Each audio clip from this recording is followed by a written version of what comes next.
नमस्कार भाइयों, कैसे हैं आप लोग। आपका स्वागत है फिर से एक नई वीडियो के अंदर। आज की इस वीडियो के अंदर हम लोग बात करने वाले हैं। हमने अपने पोर्टफोलियो के अंदर कुछ शेयर्स बेच के, जो लॉस में चल रहे थे, उन शेयर्स को बेच के और कुछ शेयर्स खरीदे हैं। ठीक है, तो आप कह सकते हो एक रीबैलेंस किया पोर्टफोलियो को। एंड उसकी वजह से आप देखेंगे तो हमारे पोर्टफोलियो के अंदर, मैं आपको वो भी दिखाऊंगा, तो पोर्टफोलियो के अंदर थोड़ा सा प्रॉफिट बढ़ गया होगा। ठीक है, क्योंकि अगर आप लॉस में शेयर को बेचते हैं तो आपका पोर्टफोलियो जो होता है वो प्लस में चला जाता है। अब ये भी समझा दूँ मैं आपको। ठीक है, समझाता हूँ, चलो। ठीक है, और वीडियो को पहले एक लाइक कर दीजिएगा, वीडियो को एक लाइक कर दीजिएगा, रिक्वेस्ट है आपसे। ठीक है, हमें आप मोटिवेट करते हैं लाइक करके। यहाँ पे 100 रुपये मतलब एक जगह पे 100 रुपये हमने डाला, अब वो 120 हो गया। ठीक है, मैं क्या बोल रहा हूँ, 100 डाला था हमने, वो 120 हो गया बढ़ के। ठीक है, और एक जगह पे 100 डाला था तो वो घट के 80 हो गया। ठीक है, तो टोटल कितना डाला है हमने, 200 रुपये। यहाँ पे कितना 100 होगा, 200 रुपये, क्योंकि एक जगह पे 80 है, एक जगह पे 120 है। ठीक है, रिटर्न कितना बनेगा, 0%, क्योंकि 200 यहाँ 200 इन्वेस्ट उतना ही किया है, होल्डिंग भी उतना ही है, तो 0% रिटर्न। अब हमने क्या किया कि जहाँ से हमने लॉस खाया है, मतलब 100 रुपये डाला था, जहाँ से 80 रुपये हो गया, उसको निकाल लेंगे। ठीक है, और फिर से उसे निवेश कर देंगे। यहाँ इन्वेस्टेड, अब बताओ आप, इन्वेस्टेड अमाउंट कितना होगा, 180 रुपये होगा या नहीं।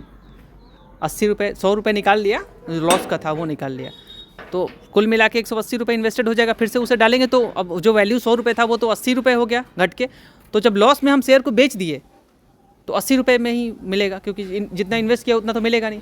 ठीक है, तो उसको लॉस में बेच दिया हमने और फिर से यहाँ पे डाला तो 180 हो गया। ठीक है, और यहाँ कितना 100 होगा, 200 रुपये। आप बोलोगे 200 कैसे, क्योंकि 80 और 120 कितना होगा, 200 रुपये।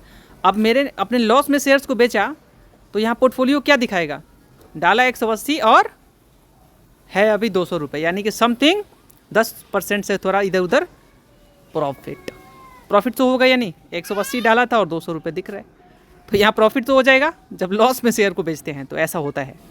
तो आप कह सकते हो ये समझाया आपको, तो एक लाइक कीजिएगा। ठीक है, तो इसीलिए मेरा पोर्टफोलियो जो थोड़ा आपको प्लस में दिख रहा होगा, जो कि 10% से थोड़ा ऊपर लॉस था, जो कि आज मार्केट में रिकवर खुद को किया है। ठीक है, ओके। तो आप कह सकते हो कि आज महिंद्रा का शेयर खरीदा हमने, हालांकि 2900 रुपये पे महिंद्रा का शेयर मिल रहा था, 2900 रुपये पे। देखिए, सो यहाँ पे एक वीडियो है, तो यहाँ पे 3069 पे शेयर, ये वीडियो बनाया था हमने। ठीक है, हालांकि 2900 पे शेयर आया था महिंद्रा का। चलो दिखाई देता हूँ, कोई बड़ी बात नहीं है।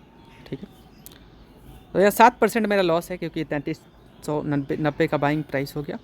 ये देखो, आप 2900 पे आया था और यहाँ से 7-8% रिकवर किया।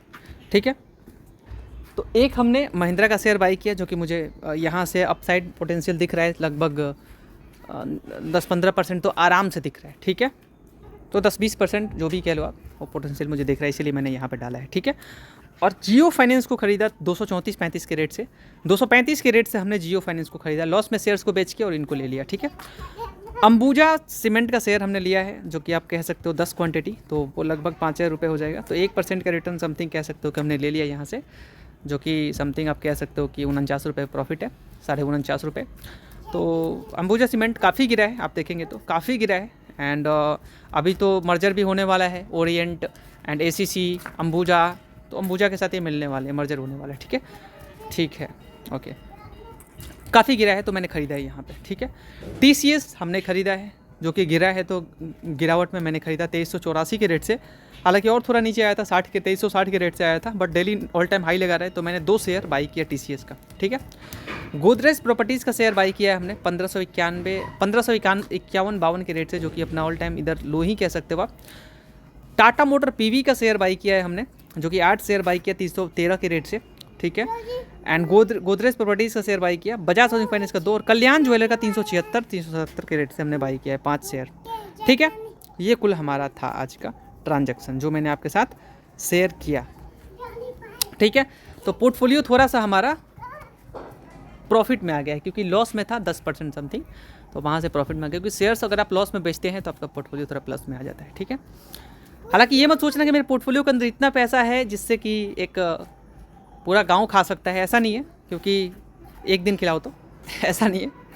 एक शेयर है अदानी पावर का, ठीक है, और एक ही शेयर है पीएनबी का। ठीक है, 2 शेयर है, 2 शेयर है।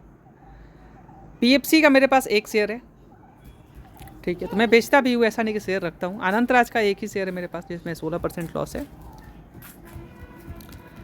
उसके बाद बहुत सारे शेयर्स मिलेंगे जिसके अंदर पैसा हमने काफ़ी डाला नहीं है, ठीक है। बहुत सारे शेयर्स मिलेंगे मेरे पोर्टफोलियो के अंदर, ठीक है। टोटल 36 दिख रहे क्योंकि आज अंबुजा का शेयर खरीदा था, ठीक है। ओके दोस्तों, तो चलिए अब हम लोग क्या करते हैं कि डिस्कस कर लेते हैं। जियो फाइनेंस अभी भी नीचे है। महिंद्रा अभी से भी 10-20% पोटेंशियल लगता है आगे भागने के लिए, अपने रेट पे, सही रेट पे आने के लिए। एयरटेल तो अगेन गिरा हुआ है। वरुण बेवरेजेस भी अपना ऑल टाइम नीचे है। टाटा पीवी ऑल टाइम नीचे है। टीसीएस अपना ऑल टाइम लो डेली लगा रहा है नया। टाटा पावर अभी हाई पे ही आप कह सकते हो।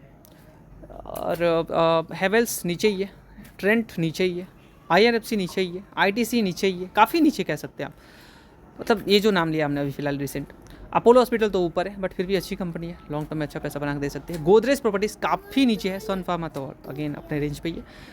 और इंडियन होटल ऑल टाइम लो ही कह सकते हो आप, बट 600 के लेवल पे भी आया था ये, आई थिंक थोड़ा सा ऊपर नीचे। HL नीचे ही कह सकते हो। पोटेंशियल अभी भी। एक्साइड ऑल टाइम लो है। डिक्सन तो प्रॉब्लम में है ही। सिप्ला ऑल टाइम लो है, ये खरीदने के लायक रेट है। जोमेटो तो बढ़ गया, 5-6% बढ़ गया भाई। और मैंने ख़रीदा था, किस रेट पे ख़रीदा था, इधर हाल ही में ख़रीदा था कुछ शेयर्स, 216 या 14 के रेट से ख़रीदा था कुछ ही शेयर। अब मैक्स हेल्थ केयर अपने बाइंग रेंज पे है। कल्याण ज्वेलर्स ऑल टाइम लो है। समथिंग वैसे ही थोड़ा सा। ICICI बैंक तो बाई करने के मूड पे। और BSE जो है वो अभी आज आप मारा काफ़ी, अब कह सकते हो हाई की तरफ बढ़ता हुआ। पोटेंशियल अभी भी है भागने के लिए BSE के अंदर। एरिडा अभी बहुत ऑल टाइम लो ही है। अंबुजा सीमेंट मैंने आज ख़रीदा। यूनो मुंडा को मिंडा कह लेते हैं, अच्छी कंपनी है। बजाज हाउसिंग फाइनेंस नीचे ही है। इन्फोसिस ऑल टाइम नीचे है। मजगांव डॉक नीचे ही है। पॉलिसी बाज़ार नीचे ही है बट वैल्यूएशन महंगा है। विप्रो ऑल टाइम लो। अनंतराज लो ही कह सकते हो आप। PFC लो ही कह सकते हो बट महंगा है थोड़ा सा। PNB लो की तरफ आ रहा है तो देख सकते हो आप PNB या SBI। मुझे SBI ज़्यादा अच्छा लगेगा। और बैंक में थोड़ा प्राइवेट बैंक, अदानी जी तो अभी थोड़ा महंगे हैं। अगर मेरे पोर्टफोलियो में कुछ शेयर्स हैं, रूपा मैं दिखाई देता हूँ, उसके बारे में डिस्कस कर लेता हूँ क्योंकि आप नया कुछ ढूंढते हो तो नया डिस्कस आपके साथ करता हूँ मैं।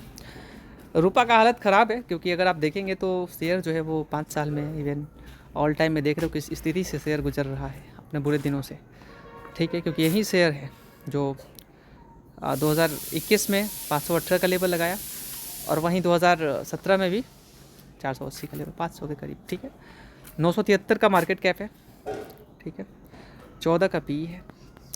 प्राइस टू बुक बहुत बढ़िया है बट ग्रोथ उस तरीके से डिलीवर नहीं कर पा रहे हैं ये, जो कि ग्रोथ की वजह से आप कह सकते हो कि शेयर जो है वो नीचे नज़र आ रहा है। बट अगर ग्रोथ डिलीवर करने लगते हैं तो आपको ज़रूर ये ऊपर नज़र आने लगेंगे, ठीक है। बात वही है, ठीक है। तो अट्रैक्टिव प्राइस तो है बट ग्रोथ भी तो डिलीवर होना चाहिए। विशाल मेगा मार्ट ये भी एक शेयर मेरे पोर्टफोलियो में था, मैंने बेच दिया था उसको।